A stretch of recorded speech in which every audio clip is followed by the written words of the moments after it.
चलिए बुलेटिन की शुरुआत करेंगे चुनावी महासंग्राम की खबरों के साथ।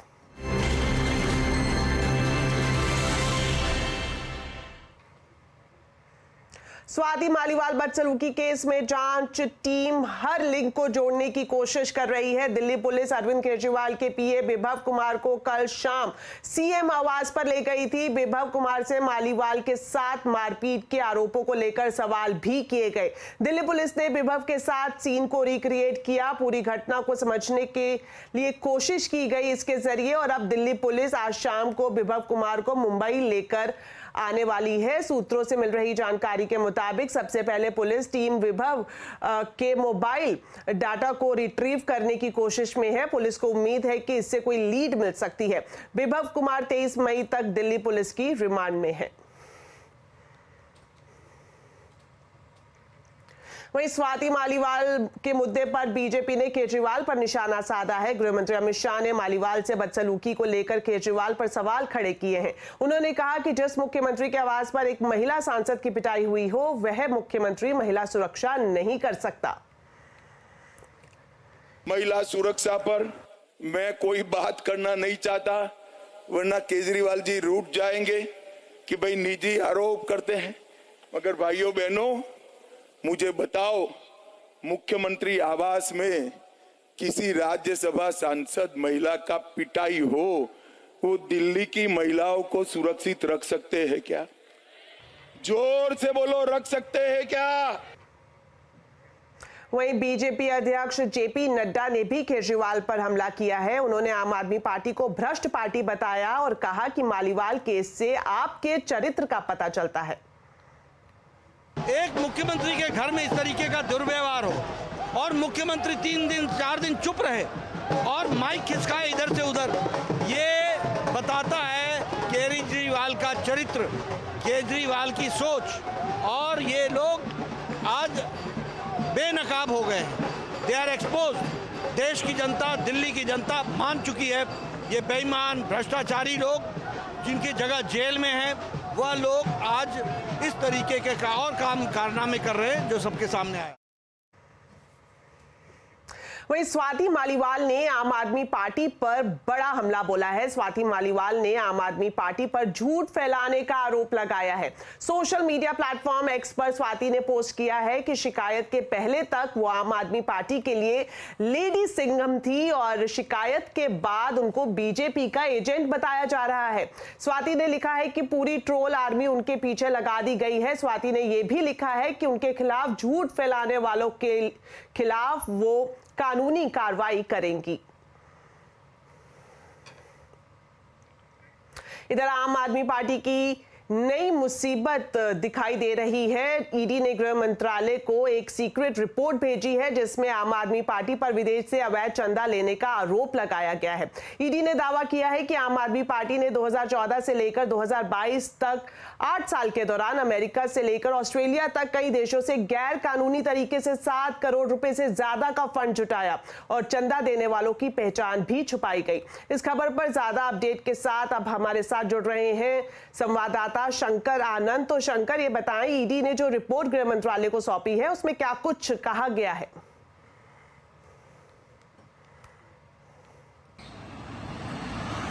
निश्चित तौर पर देखिए, जिस तरह से इस मामले की तफ्तीश की अगर बात करें तो जिस तरह से जांच एजेंसी ईडी यानी प्रवर्तन निदेशालय के द्वारा इस मामले की तफ्तीश की रिपोर्ट केंद्रीय गृह मंत्रालय को सौंपी है और केंद्रीय गृह मंत्रालय को ये बताया गया है कि किस तरह से FCRA कानून का उल्लंघन हो रहा था, किस तरह से यहाँ पे मनी लॉन्ड्रिंग की जा रही थी। और हालांकि ये पूरा तफ्तीश की अगर बात करें तो ये तफ्तीश साल 2014 से लेकर साल 2022 के बीच का है। और जिस तरह से साल 2022 तक में किस तरह से आम आदमी पार्टी कई अलग अलग देशों में ये फंड को जुटाया और जिस तरह क्राउड फंड के नाम से तमाम पैसों को इकट्ठा किया गया। अगर साल 2014 से लेकर साल 2022 के बीच की अगर बात करें तो बहुत सारे ऐसे जो लोग हैं उनका नाम इस मामले में इन्वेस्टिगेशन के दौरान में सामने आया है। और खास तौर पर सबसे बड़ी बात है, अगर इस पूरे इन्वेस्टिगेशन में देखा जाए तो जिस तरह से विदेश से जो पैसे का जो ट्रांसफर किया गया, तो बहुत सारे ऐसे जो नियम होते हैं कि जो विदेश से जो पैसा फंड अगर कोई भेज रहा है तो वो शख्स कौन है, उसका पासपोर्ट का डिटेल क्या है, उसका मोबाइल नंबर क्या है, उसकी ईमेल आईडी क्या होती है, ये भी जानकारी देना होता है। लेकिन कुछ अगर इन्वेस्टिगेशन के पॉइंट की अगर बात करें तो काफ़ी ऐसे लोगों को देखा गया, जैसे 177 लोग तकरीबन 55 पासपोर्ट के बारे में ऐसी जानकारी दे रहे हैं कि वो 177 है तो 177 पासपोर्ट होना चाहिए, लेकिन वो 55 पासपोर्ट को ही अलग अलग नाम शख्स जो है अपने उसको दिखा करके उसको बता रहे हैं, और तकरीबन 400 सवा 400 से ज़्यादा बार वो पैसे का ट्रांजैक्शन कर रहे हैं। इसके साथ ही कई ऐसे जो लोग हैं जो फर्जी तरीके से एक ही मेल को अलग अलग लोग प्रयोग कर रहे हैं और उसको दिखा रहे हैं कि ये हमारा मेल आईडी है। तो मेल आईडी का गलत होना, पासपोर्ट का गलत होना, मोबाइल नंबर का गलत होना, तो इस तरह से कहा जा सकता है कि जिस तरह से पैसे को ट्रांसफ़र किया गया, अब वो पैसा अब जांच एजेंसी ईडी के रडार पर है और जांच एजेंसी ईडी के द्वारा इस मामले में पिछले साल 2 साल के दौरान में काफ़ी विस्तार से तफ्तीश की गई है और उसी की रिपोर्ट केंद्रीय गृह मंत्रालय को भेजा गया। हालांकि जो पिछले कुछ समय पहले जिस तरह से इस मामले में जांच एजेंसी को कुछ और महत्वपूर्ण इनपुट्स मिले हैं, चाहे बात करें यूएई की बात करें या अमेरिका की बात करें, कनाडा की बात करें, न्यूजीलैंड की बात करें, ओमान की बात करें, तो वहाँ से तमाम सबूतों को इकट्ठा किया गया है और कह सकते हैं कि आने वाले दिनों में आम आदमी पार्टी और आम आदमी पार्टी से जुड़े हुए कई लोगों की मुश्किलें काफ़ी बढ़ने वाली हैं और इस मामले में जल्द ही पूछताछ के लिए कई लोगों को सम्मन भेजा जा सकता है। शुक्रिया शंकर इस पूरी जानकारी के लिए। वहीं अवैध चंदे के आरोपों पर आम आदमी पार्टी ने पलटवार किया है। आप प्रवक्ता सौरभ भारद्वाज ने इसे चुनाव से प्रेरित बताया है। कितने रुपए की बात हो रही है? 7 करोड़ रुपए। 7 करोड़ रुपए अगर आप यूएस डॉलर में देखोगे तो 8 लाख डॉलर बनते हैं। बड़ी बड़ी विदेशी ताकतें क्या 7 करोड़ रुपए की फंडिंग करेंगी, वो भी 2014 से लेकर 2022 तक, मतलब 8 साल के अंदर इतनी बड़ी बड़ी विदेशी ताकतें जो देश को ख़त्म करना चाहती होंगी, वो 7 करोड़ रुपए आम आदमी पार्टी को देंगे। क्या मजाक है? ये सिर्फ एक मजाक है और ये मजाक हर बार जब चुनाव होता है उससे पहले ये 3-4 दिन के लिए ये मजाक बनाया जाता है, टीवी पे अखबारों में चलाया जाता है और फिर ये जैसे ही चुनाव खत्म होते हैं ये चीज़ें भी खत्म हो जाती हैं।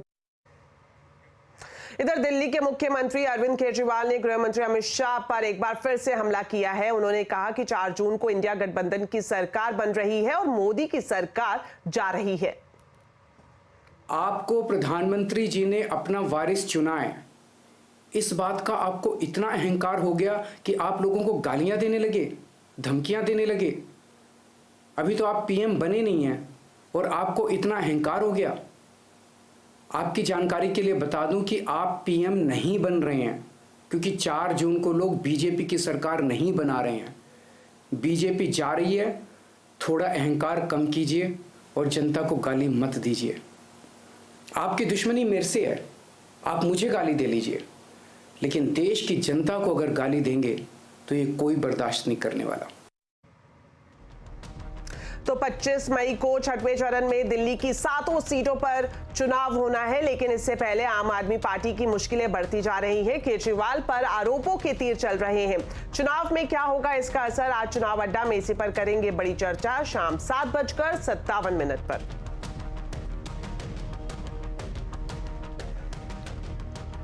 तो लोकसभा चुनाव के 6ठे चरण से पहले प्रधानमंत्री नरेंद्र मोदी आज बिहार में चुनावी दौरे पर पहुंचे। पूर्वी चंपारण में चुनावी रैली में पीएम मोदी ने इंडिया गठबंधन पर जमकर निशाना साधा। साथियों, 21वीं सदी का भारत इंडी गठबंधन के पापों के साथ आगे नहीं बढ़ सकता।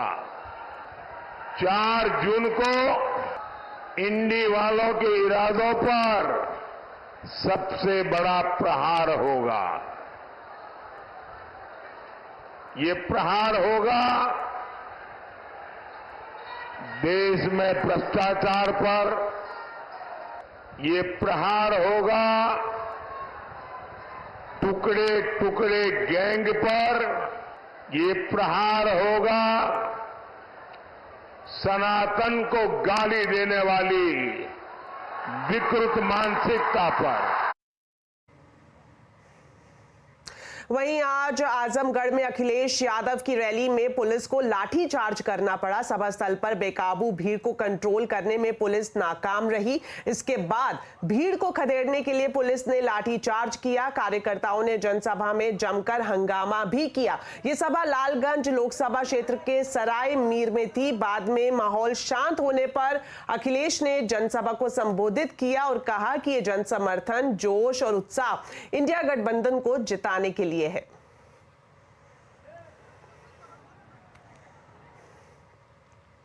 चलिए अब बात करते हैं बाजार की। आज फिर निफ्टी एक्सपायरी के दिन बाजार में रिकवरी रही। मार्केट निचले स्तर से सुधरकर बंद हुआ। सेंसेक्स 53 अंक गिरकर 73,953 पर बंद हुआ। वहीं निफ्टी 27 अंक चढ़कर 22,529 पर बंद हुआ। मार्केट का पूरा हाल अब समझते हैं सुमित से। तो सुमित बताएं आज किन सेक्टर्स और शेयर्स में एक्शन देखने को मिला? तो आज भारतीय बाजारों में अदरवाइज तो एक बहुत वोलेटाइल सेशन था, लेकिन एक अच्छा अपमूव देखने को मिला मेटल स्पेस में, जहां पर तमाम कंपनियां जोरदार परफॉर्मेंस में कामकाज कर रही थी। इनफैक्ट निफ्टी के अगर चार गेनर देखेंगे तो चारों के चारों आपको मेटल के दिखाई पड़ेंगे। टॉप गेनर्स में आता है नाम हिंडाल्को का, कोल इंडिया, टाटा स्टील, जेएसडब्ल्यू स्टील, जो कि निफ्टी के टॉप गेनर्स में शुमार है। गिरने वाले शेयरों में नेस्ले में प्रेशर था, हीरो मोटोकॉर्प, मारुति और आईसीआईसीआई बैंक पर दबाव रहा। मिड कैप में हुडको एक अच्छी तेजी में रहा, अच्छे नंबर्स के बीच में उछाल था। कोचिन शिपयार्ड में एक्शन कंस्ट्रक्शन और यूको बैंक कुछ और ऐसे नाम जहां पे खरीदारी देखने को मिली। गिरने वाले शेयरों में त्रिवेणी टर्बाइन, एप्टस हेल्थ, साथ ही साथ नुवामा और ट्राइडेंट कुछ और ऐसे नाम जहां पर दबाव बनता हुआ दिखाई पड़ा। आज मेटल का दिन था तो हिंदुस्तान जिंक अपने ऑल टाइम हाई पर पहुंचा, 3-3.25 लाख करोड़ की मार्केट कैप। वेदांता, जेएसपीएल और साथ साथ हिंडाल्को कुछ और ऐसे नाम थे जहां पर एक अच्छे अपमूव बनते हुए दिखाई पड़े। तो ओवरऑल एक मेटल के नाम तेजी रही, पीएसयू में खरीदारी रही, लेकिन बाकी मार्केट्स में मोरलेस फ्लैटिश साइड पर कामकाज होता हुआ दिखाई पड़ा। शुक्रिया सुमित इस पूरे मार्केट अपडेट के लिए। वहीं बीएसई में लिस्टेड कंपनियों का मार्केट कैपिटल 21 मई को नई ऊंचाई पर पहुंच गया है। बॉम्बे स्टॉक एक्सचेंज यानी बीएसई में लिस्टेड सभी कंपनियों का मार्केट कैप 21 मई को 5 लाख करोड़ डॉलर यानी 412 लाख करोड़ रुपए के लेवल पर पहुंचा। इस साल के शुरू में अब तक मार्केट कैपिटल में 633 अरब डॉलर से भी ज्यादा का इजाफा देखने को मिला था। हालांकि बीएसई सेंसेक्स अब भी अपने ऑल टाइम हाई से 1.66% नीचे है, जबकि बीएसई का मिड कैप और स्मॉल कैप 21 मई को रिकॉर्ड ऊंचाई पर पहुंच गया है। बता दें कि नवंबर 2023 में बीएसई का market capital 4 lakh crore dollar पर था और सिर्फ 6 महीनों में यह संख्या 5 लाख करोड़ डॉलर पर पहुंच गई है। वहीं इंडिया विक्स में आज जोरदार उछाल देखने को मिला। इंडेक्स में करीब 20 महीने की सबसे बड़ी तेजी रही। हालांकि मार्केट खुलते समय इंडेक्स करीब 9% की तेजी में दिखाई दिया, मगर मार्केट क्लोजिंग के साथ इंडेक्स करीब 6% की तेजी पर बंद हुआ।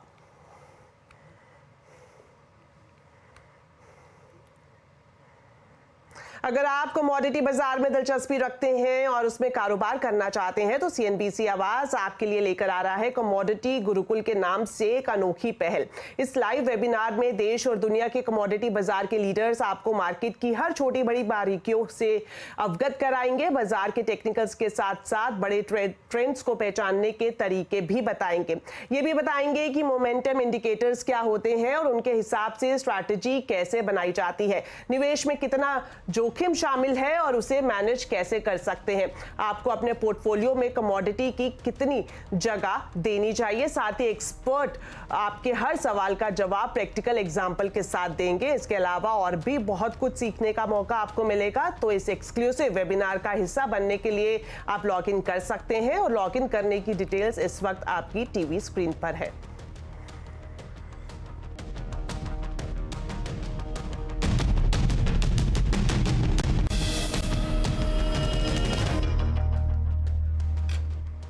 ब्रेक के बाद आपका स्वागत है और अब बात करते हैं पुणे सड़क हादसे की, जिसमें पुलिस एक्शन में है। पुलिस ने आज नाबालिग आरोपी के पिता समेत 4 लोगों को गिरफ्तार किया है। इनमें उस पब के 3 मैनेजर शामिल हैं जहां नाबालिग आरोपी ने हादसे से पहले शराब पी थी। सीएम एकनाथ शिंदे ने भी सख्त कार्रवाई की बात कही है। सीएम ने पुणे पुलिस कमिश्नर से रिपोर्ट मांगी है। आपको बता दें, पुणे में 19 मई को एक नाबालिग ने अपनी पोर्शे कार से बाइक सवार 2 आईटी इंजीनियर्स युवक और युवती को टक्कर मारी थी। दोनों की मौके पर ही मौत हो गई थी। हादसे के वक्त कार की रफ्तार करीब 200 किलोमीटर प्रति घंटा थी।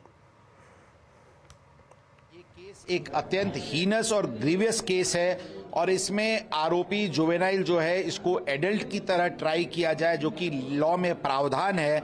उसकी एप्लीकेशन को जो लोअर कोर्ट ने डिसअलाउ किया था उसके विरुद्ध हम अपील में गए हैं। सभी एंगल्स से तपास हो रही है, सीसीटीवी फुटेजेस हो, ऑनलाइन बिल्स की पेमेंट्स हो, इसकी आरोपी की मिनट टू मिनट मूवमेंट जो उस रात थी, या फिर गाड़ी कहां की रजिस्टर थी, कब ट्रांसफर हुई महाराष्ट्र में, क्यों नहीं नंबर प्लेट था, इस सभी बातों पे तहकीकात चल रही है।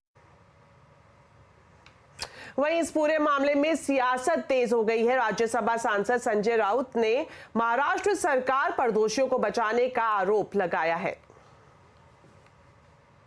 पुलिस कमिश्नर को सस्पेंड करिए, उसने आरोपी को बचाने की कोशिश की है। एक कपल, युवा कपल 25 साल का, जिस बेरहमी से कुचल दिया, और जो लड़का है शराबी, उसको 2 घंटे में बेल मिलता है।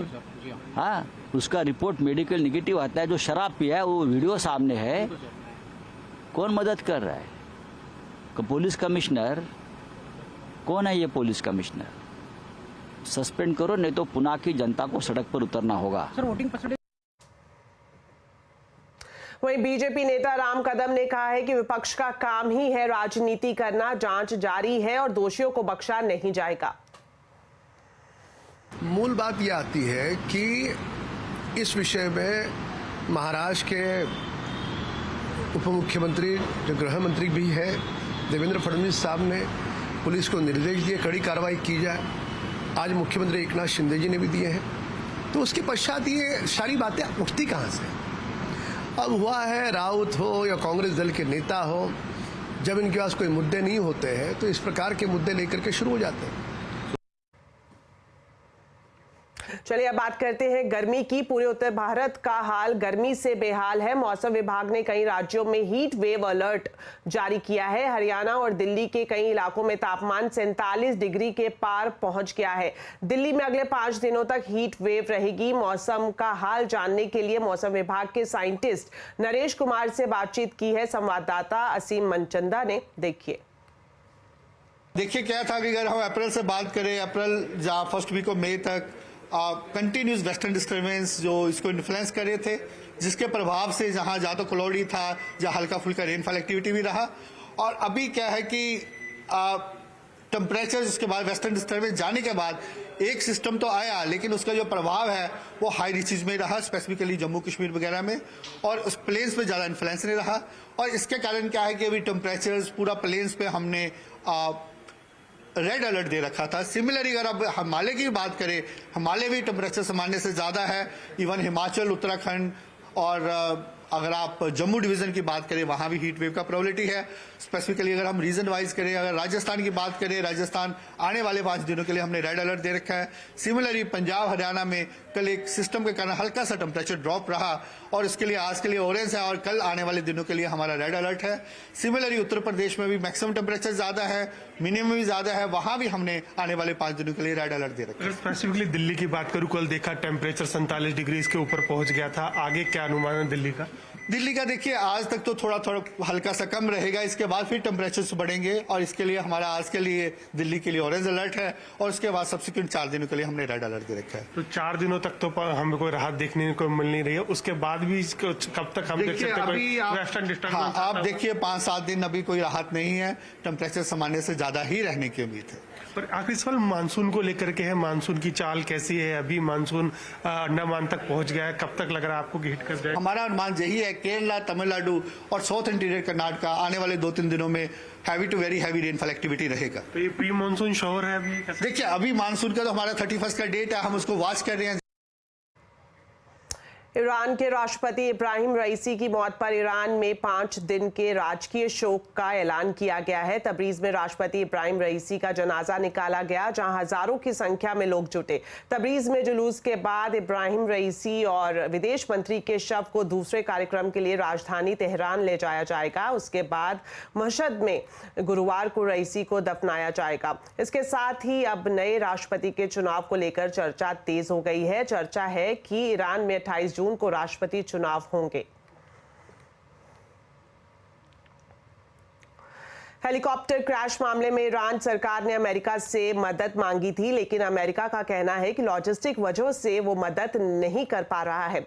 ईरान ने अमेरिका से क्या कुछ मदद मांगी, इसका खुलासा अमेरिका ने नहीं किया। पत्रकारों ने पूछा कि क्या अमेरिका को शक है कि ईरान उस पर कोई इल्जाम लगा सकता है, तो अमेरिकी रक्षा मंत्री ने कहा कि हेलीकॉप्टर क्रैश में अमेरिका का कोई हाथ नहीं है। चलिए, बुलेटिन में फिलहाल इतना ही। आप खबरों पर अपडेट रहें, CNBC आवाज से जुड़े रहें हमारे सोशल मीडिया हैंडल्स के जरिए। नमस्कार।